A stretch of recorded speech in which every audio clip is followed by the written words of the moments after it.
이것은 한 여성의 이야기입니다. 평생을 가족을 위해 살았던 여성, 한 번도 자신을 위한 선택을 하지 못했던 여성, 그리고 마침내 찾아온 단 하나의 사랑이라고 믿었던 순간의 이야기입니다. 하지만 그 사랑은 처음부터 존재하지 않았습니다. 제1장 김미영의 인생. 김미영 씨, 43세. 그녀의 인생은 평범했습니다. 아니, 평범하게 시작됐습니다. 2005년 봄, 남편이 갑작스러운 심장마비로 세상을 떠났습니다. 당시 미영 씨는 42세, 중학생 딸과 초등학생 아들을 키우던 평범한 주부였죠. 장례를 치르고 나니 통장에 남은 건 2천만 원, 보험금과 부의금을 합쳐도 8천만 원이 전부였습니다. 미영 씨는 선택의 여지가 없었습니다. 새벽 4시 빌딩 청소로 하루를 시작했습니다. 오전엔 동네 식당에서 설거지를 했습니다.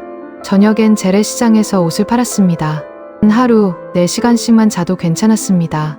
아이들이 엄마 배고파라고 말하지 않는다면, 아이들이 친구들은 다 있는데 라고 부러워하지 않는다면 그걸로 충분했습니다. 5년이 흘렀습니다. 10년이 흘렀습니다. 15년이 흘렀습니다. 2020년 미영 씨는 강남에 작은 아파트 한 채를 마련했습니다. 그리고 월세를 받을 수 있는 빌라도 한 채 더 샀습니다. 월 200만 원의 월세 수입. 그건 미영 씨가 처음으로 손에 쥔 안정이었습니다. 딸은 좋은 대학을 졸업하고 대기업에 취직했습니다. 아들도 지방 국립대에 진학해 교직 이수 중이었습니다. 미영 씨는 매번 말했습니다. 나는 괜찮아. 너희만 잘 되면 그걸로 충분해. 재두장 찾아온 고요함. 2023년 가을, 딸은 결혼해서 경기도로 이사했습니다. 아들은 교생 실습 후 지방 발령을 받았습니다. 18세의 미영 씨는 20년 만에 처음으로 혼자가 되었습니다. 아침에 눈을 뜨면 준비할 아침 식사가 없습니다. 빨래를 해도 자신의 건 몇 벌뿐입니다. 저녁을 차려도 혼자 먹습니다. 미영 씨는 처음으로 깨달았습니다. 자신이 평생 누구였는지를. 엄마, 아내의 며느리, 딸, 하지만 단 한 번도 김미영이었던 적이 없었다는 걸. 외로움이란 게 이런 건가? 미영 씨는 생각했습니다. 평생을 사람들 속에서 살았는데 이제야 혼자라는 게 무엇인지 알게 되었습니다. 제세장 그와의 만남. 2024년 2월, 딸이 선물한 스마트폰을 만지작거리던 미영 씨는 우연히 한 앱을 발견합니다. 중년의 힐링 공간, 따뜻한 대화방. 처음엔 그냥 구경만 했습니다. 사람들이 일상을 나누고 안부를 묻는 걸 지켜보기만 했죠. 그러던 어느 날, 누군가 미영 씨에게 메시지를 보냈습니다. 안녕하세요. 프로필 사진이 참 따뜻해 보이시네요. 혹시 요즘 날씨에 감기 조심하고 계신가요? 김진우, 59세. 초등학교 교장을 퇴임했다는 남성. 프로필 사진엔 자상해 보이는 중년 남성이 웃고 있었습니다. 미영 씨는 조심스럽게 답장했습니다. 그리고 대화는 자연스럽게 이어졌습니다.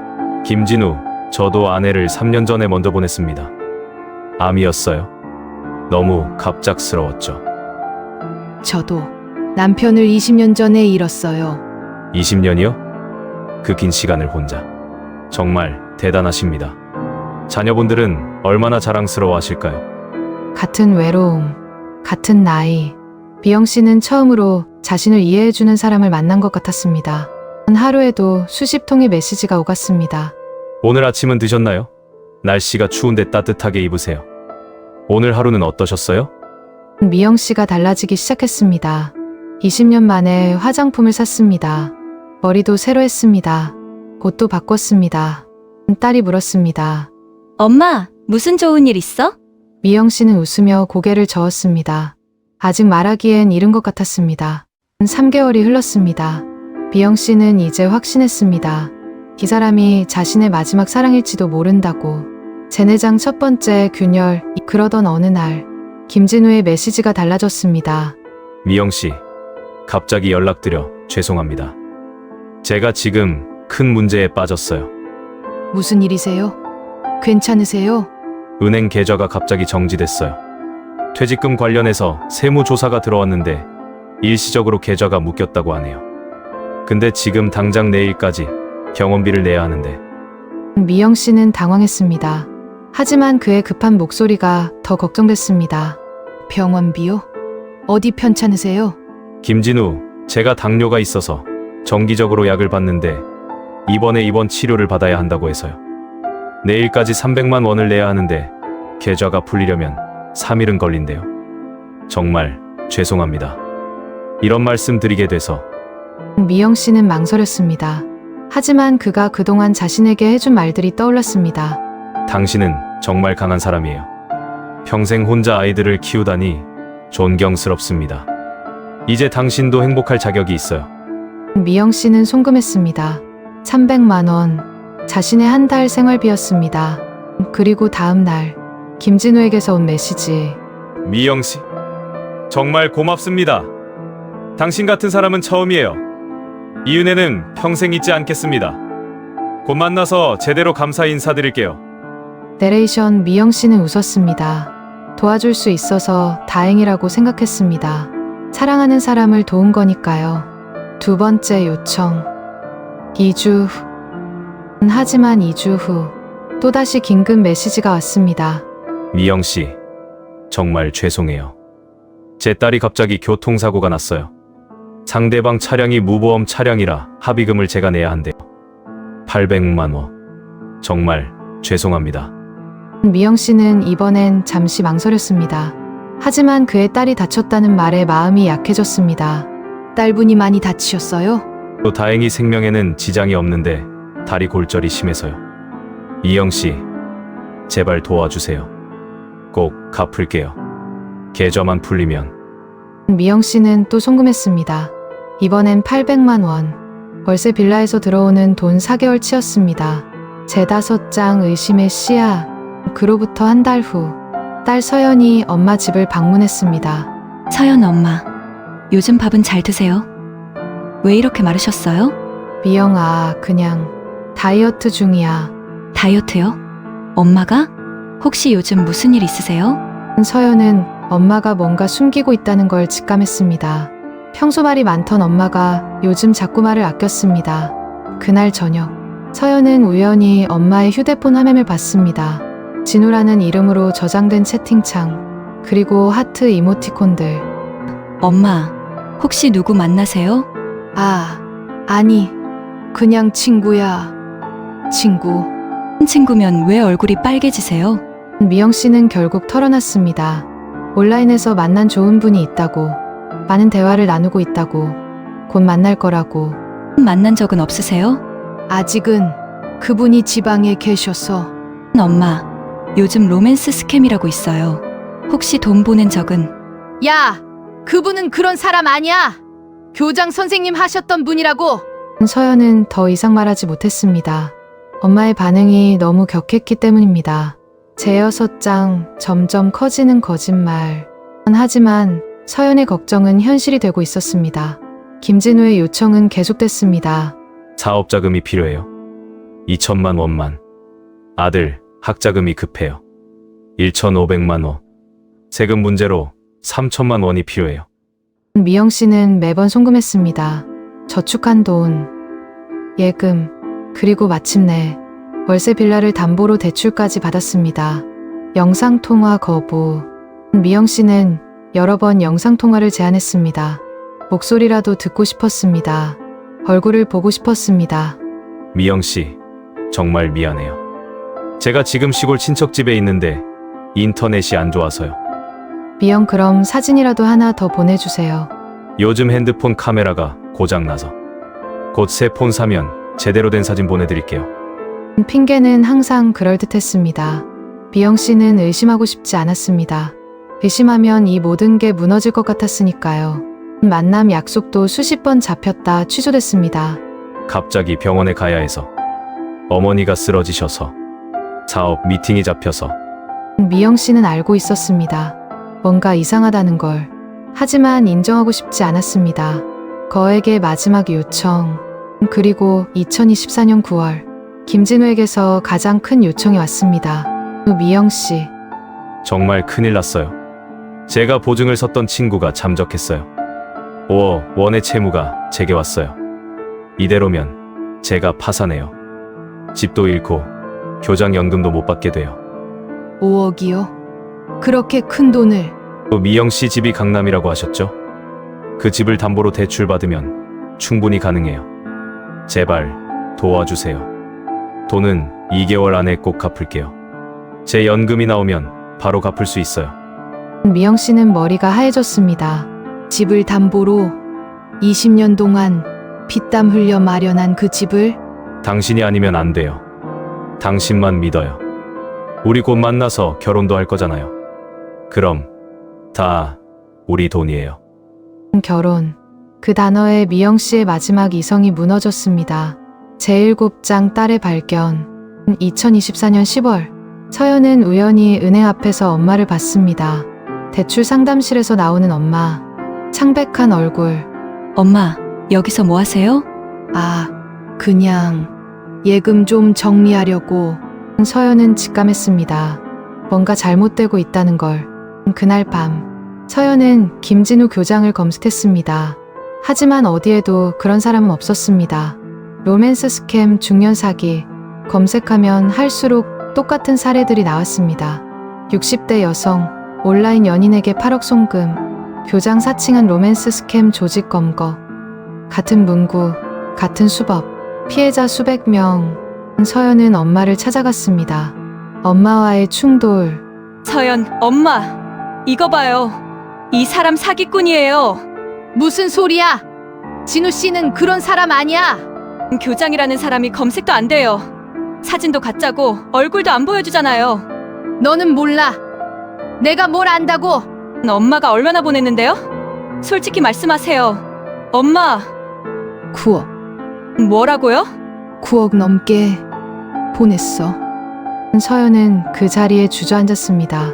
제8장 마지막 메시지에 온 서연은 엄마를 설득해 경찰에 신고했습니다. 하지만 돌아온 건 절망적인 답변이었습니다. 해외 서버를 거쳐서 운영되고 있고 조직적으로 움직이는 것으로 보입니다.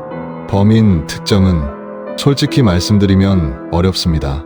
미영 씨는 마지막으로 김진우에게 메시지를 보냈습니다. 진우 씨, 저예요. 우리 한 번만 만나요. 얼굴 한 번만 보고 싶어요. 답장은 없었습니다. 하루가 지나고 이틀이 지나고 일주일이 지났습니다. 그리고 2주 후 김진우의 계정은 완전히 삭제됐습니다. 마지막으로 남은 건 단 하나의 메시지였습니다. 죄송합니다. 하지만 저도 먹고 살아야 해서요. 당신은 좋은 사람이었어요. 그리고 그는 사라졌습니다. 처음부터 존재하지 않았던 것처럼 서연은 모든 게 끝났다고 생각했습니다. 경찰 수사 결과가 나왔고 계정은 삭제됐고 마지막 메시지까지 확인했으니까요. 하지만 미영 씨에게는 달랐습니다. 엄마의 시간은 그 지점에서 멈춰 있었습니다. 경찰서를 나오는 길, 미영 씨는 아무 말도 하지 않았습니다. 분노도 슬픔도 아니었습니다. 그저 받아들이지 않은 표정이었습니다. 엄마, 이제 그만 놓자. 더 이상 방법이 없어. 경찰이 다 아는 건 아니야. 해외에 있으면 원래 복잡할 수도 있잖아. 그 말은 변명이 아니라 스스로를 붙잡기 위한 마지막 끈이었습니다. 집으로 돌아온 미영 씨는 가방도 내려놓지 않은 채 휴대폰을 켰습니다. 이미 수십 번 확인한 화면이었습니다. 바쁠 수도 있지. 아플 수도 있고. 계정이 삭제되었습니다. 그 문장은 분명히 화면에 떠 있었지만 미영 씨는 보지 않으려 했습니다. 그날 이후 엄마의 하루는 일정한 패턴을 가졌습니다. 아침에 눈을 뜨면 메시지를 확인하고 점심을 먹고 다시 확인하고 잠들기 전까지 계속해서 화면을 새로 고침했습니다. 오늘은 연락 올 것 같아. 아무런 근거도 없었지만 희망은 스스로 만들어내는 것이었습니다. 서연은 다시 한번 엄마를 설득하려 했습니다. 이번엔 차분하게 조심스럽게. 엄마, 그 사람 마지막 메시지 봤잖아. 사기라고 직접 쓴 거야. 그건 겁나서 그렇게 쓴 걸 수도 있어. 뭐가 겁나서야? 조직이 있을 수도 있잖아. 누가 옆에서 시켰을 수도 있고. 미영 씨의 말은 논리가 아니라 감정이었습니다. 이미 머리가 아니라 마음이 그 사람을 붙잡고 있었던 겁니다. 엄마, 그 사람은 엄마를 이용한 거야. 아니야. 그 사람은 나한테 잘해줬어. 그 말 한마디에 서연은 더 이상 말을 잇지 못했습니다. 그날 밤, 집은 다시 조용해졌습니다. 서연이 돌아간 뒤, 미영 씨는 혼자 남았습니다. 진우 씨, 나예요. 괜찮아요. 천천히 연락 주세요. 보내지지 않을 걸 알면서도 미영 씨는 메시지를 지웠다 썼다를 반복했습니다. 엄마는 아직 믿고 있었습니다. 경찰도, 증거도, 현실도 아닌 자신이 느꼈던 그 감정을요. 그는 이미 사라졌습니다. 처음부터 존재하지 않았던 것처럼요. 하지만 미영 씨의 마음속에서는 그날 밤에도 그 사람이 여전히 살아 있었습니다. 며칠이 더 흘렀습니다. 연락은 없었고 계정은 여전히 삭제된 상태였습니다. 하지만 미영 씨의 마음은 조금도 정리되지 않았습니다. 그날 새벽, 많이 아직 어두울 시간, 미영 씨는 조심스럽게 자리에서 일어났습니다. 조금만, 정말 마지막으로 조금만, 미영 씨는 거실 불도 켜지 않은 채 휴대폰을 켰습니다. 마치 누군가에게 들키면 안 되는 일이라도 되는 것처럼요. 진우 씨가 곤란할 수도 있잖아. 지금은 도와줄 사람이 나밖에 없을 수도 있고. 이미 모든 계좌는 서연이 확인해 둔 상태였습니다. 하지만 미영 씨는 아직 남아있을지 모를 마지막 길을 찾고 있었습니다. 한참을 망설이던 끝에 미영 씨는 예전에 쓰던 은행 앱을 열었습니다. 이건 아직 안 막혔을 거야. 금액 입력란에 숫자가 하나씩 찍혔습니다. 이 정도면 큰 돈도 아니잖아. 하지만 다음 버튼을 누르는 순간 화면에 메시지가 떠올랐습니다. 이 계좌는 현재 거래가 제한되어 있습니다. 뭐야? 미영 씨는 다시 한번 눌러봤습니다. 그리고 또 한 번. 어제까지만 해도 됐는데 손이 조금씩 떨리기 시작했습니다. 왜 안 되는 거야? 왜 지금 안 되는 거야? 잠시 후 전화벨이 울렸습니다. 서연이었습니다. 엄마, 지금 뭐 하고 있어? 아무것도 아니야. 그냥 잠이 안 와서. 엄마, 혹시 또 송금하려고 했어? 그 짧은 침묵이 모든 걸 말해주고 있었습니다. 엄마, 제발 그만해. 이건 사랑이 아니야. 나도 알아. 머리로는 아는데 그 사람한테 나 말고는 아무도 없을 수도 있잖아. 미영 씨는 여전히 그 사람을 걱정하고 있었습니다. 자신이 얼마나 무너졌는지는 보지 못한 채 말이죠. 엄마는 혼자가 아니야. 엄마 옆에는 나랑 오빠가 있어. 근데 그 사람은 내 얘기를 들어줬어. 그 말에 서연은 한동안 말을 잇지 못했습니다. 그날 새벽, 미영 씨는 송금을 하지 못했습니다. 하지만 그것이 마음까지 막아준 것은 아니었습니다. 로맨스 스캠은 돈을 빼앗는 범죄가 아닙니다. 외로움을 이용해 사람의 판단을 마비시키는 범죄입니다. 그리고 미영 씨는 아직 그 한가운데에 있었습니다. 현재 미영 씨는 우울증 치료를 받고 있습니다. 집은 경매로 넘어갔습니다. 월세 빌라도 팔렸습니다. 20년간 모은 돈, 피와 땀으로 쌓아올린 모든 것, 한순간에 무너졌습니다. 엄마를 원망할 수 없었어요. 엄마는 평생 우리만 생각하고 사셨거든요. 단 한 번 자신을 위한 선택을 하셨는데 그게 이런 결과가 될 줄은. 미영 씨는 이제 딸과 함께 살고 있습니다. 아직도 밤이 되면 휴대폰을 켭니다. 혹시나 하는 마음에. 바보 같았죠? 저도 알아요. 근데 그때는 그 사람이 진짜였으면 좋겠다고 그렇게 믿고 싶었어요. 로맨스 스캠. 이 범죄는 돈만 훔치는 게 아닙니다. 사람의 존엄을, 인생을, 그리고 사랑에 대한 믿음을 훔칩니다. 2024년 한 해에만 로맨스 스캠 피해자 2,341명, 피해액 총 3,724억 원. 외로움은 범죄가 아닙니다. 사랑받고 싶은 마음도 범죄가 아닙니다. 하지만 이것을 이용하는 범죄자들은 지금 이 순간에도 다음 피해자를 찾고 있습니다. 당신의 가족 중 혼자 계신 분이 있다면 오늘 꼭 연락하세요. 그리고 이 이야기를 들려주세요. 저는 이제 알아요. 사랑은 혼자 하는 게 아니라는 걸. 진짜 사랑은 얼굴을 보고, 손을 잡고, 함께 밥을 먹는 거라는 걸. 김미영 씨는 지금도 회복 중입니다. 하지만 포기하지 않았습니다. 다시 일을 시작했습니다. 천천히, 하지만 다시 일어서고 있습니다. 혹시 당신의 가족이, 친구가 이런 상황에 있지 않나요? 온라인에서만 만난 사람과 깊은 관계를 맺고 있다. 영상통화나 직접 만남을 계속 거부한다. 상대방의 신상 정보가 검색되지 않는다. 갑작스러운 위기 상황을 자주 이야기한다. 돈을 요청한다. 당신밖에 없다는 말을 자주 한다. 가족에게 상대방 이야기를 숨긴다. 송금 후 더 다정해진다. 만남 약속이 반복적으로 취소된다. 곧 갚겠다는 약속을 반복한다. 이 중 3개 이상 해당된다면 반드시 주변에 도움을 요청하세요. 혼자 판단하지 마세요. 만약 당신의 가족이 로맨스 스캠 피해를 당하고 있다면 어떻게 해야 할까요? 피해자를 비난하면 더 깊은 우울증과 고립으로 이어집니다. 지금 필요한 건 비난이 아니라 연대와 지지입니다. 처음엔 화가 났어요. 어떻게 이럴 수 있지? 싶었죠. 근데 생각해보니까 엄마는 평생 우리 뒷바라지만 하셨거든요. 단 한 번 자신을 위한 선택을 하신 건데 그게 사기였을 뿐이에요.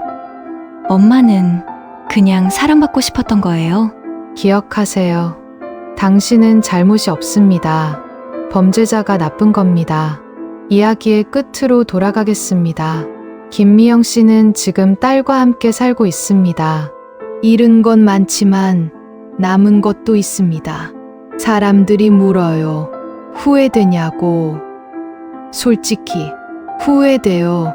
그 돈이 있었으면 손주들한테 뭐라도 해줄 수 있었을 텐데. 근데 또 한편으론 이제야 알았어요. 진짜 사랑이 뭔지. 진짜 사랑은 바로 옆에 있었더라고요. 제 딸, 제 아들, 제 손주들. 멀리서 찾을 필요가 없었어요. 엄마한테 자주 말해요. 사랑해, 고마워, 수고했어 라고. 엄마가 평생 듣고 싶었던 말들이었을 거예요. 우리가 진작 더 많이 해줬어야 했는데 이 이야기를 보고 계신 여러분, 오늘 당장 연락하세요. 혼자 계신 부모님께, 오랜만인 친구에게, 소식이 뜸한 가족에게. 안녕하세요. 잘 지내세요. 보고 싶어요. 그 한마디가 누군가를 로맨스 스캠으로부터 지킬 수 있습니다. 외로움은 범죄자들이 파고드는 틈입니다. 하지만 우리의 관심과 사랑이 그 틈을 메울 수 있습니다. 김미영 씨는 말합니다. 자신의 이야기가 단 한 사람이라도 구할 수 있다면 모든 걸 이야기하겠다고. 여러분, 외로워도 괜찮아요. 사랑받고 싶어도 괜찮아요. 하지만 진짜 사랑은 얼굴 없는 화면, 속이 아니라 당신 곁에 있습니다. 제발 저처럼 되지 마세요. 당신의 이야기가 누군가의 희망이 될 수 있습니다. 오늘 가족에게 연락하세요. 이 영상이 도움이 되셨다면 좋아요와 구독 부탁드립니다.